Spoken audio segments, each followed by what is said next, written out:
Okay, so this is probably the most controversial conversations that I'm currently having, which is, you know, as a brand, do you sell directly on Amazon or do you utilize what they call a reseller, wholesaler, accelerator, agency that's actually going to buy your stock and sell it on the marketplace? Here's some of my thoughts. So I had a post on LinkedIn a few weeks ago that went mega viral and it caused a warfare basically in the comments. And it feels like, as a collective, people are pretty cut into the middle, right? So just first and foremost, just quick definitions. There's a few options if you're selling on Amazon, right? There's what they call an accelerator. So what they do is they're basically a distributor of your product. So they'll buy your stock and they'll sell it on their own Amazon account, almost like a wholesaler. So they'll buy it almost like how a Walmart might buy your stock, hypothetically, and they'll manage the store, run the ads. There's pros and cons there, which we'll get through. Or you sell direct, right? So you'll actually own the product, you'll own the Amazon store. And on the accelerator side, usually they're cutting you a check, right? So they'll cut you a check for the product, usually at a discounted wholesale rate, similar to how you'd sell to Walmart or Costco. But on the direct side, that's all the cost on you, right? So you have to manage everything, the ad spend, the profitability, that's your responsibility.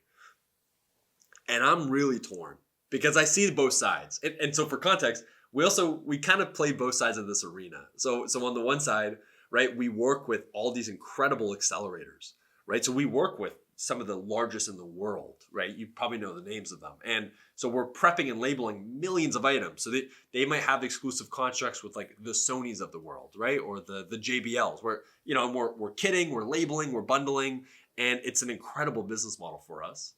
But in parallel, we also see brands thrive when they sell directly. And so, we're in a rock and a hard place, which is why I want, your guys' thoughts of what makes sense for a brand.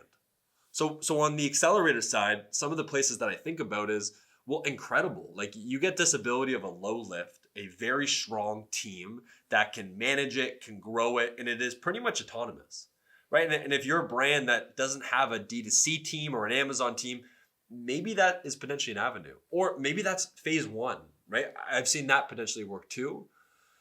But then on the D2C side, you protect your margin, right? You also might have a little bit more control. You might not have the team around you. So you're going to have to, potentially hire an agency, right? And there's some incredible Amazon agencies that can support that we work really closely with, right? And so there's kind of this two-sided coin that you have to pick through. One of the ways that I have seen merchants potentially do is that they might utilize an accelerator for a new market, right? So for example, they want to get into the UK market. They might use a distributor, a reseller, accelerate, whatever you want to call it, to get into the country. And then once it's stable, they might pull some of it back. Or maybe some of the catalogs with the accelerator, some of it's directly. I am seeing more of a shift that because of how difficult the categories are, some of these brands are trying to take it back in-house. That could be because it's a margin, right? So instead of selling at, the accelerator almost did all the work and now they're taking it back, right? When it's almost set up, which is a little bit controversial. So I'm curious your guys' thoughts.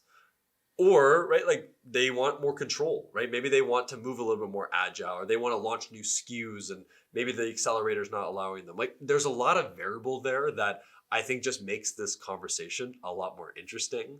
And so here I am, right? I'm right on the fence. Convince me, right? Convince me what side of the fence I need to be on. And maybe just give me a rundown of it. What are the pros and cons, right? You guys are in the deep end and maybe you're a brand who's used one or you're an accelerator who's doing it or you're an agency that actually is against that model. But what do you think? What's the right approach for brands, whether it's for today or going into the future? I really want to hear your thoughts.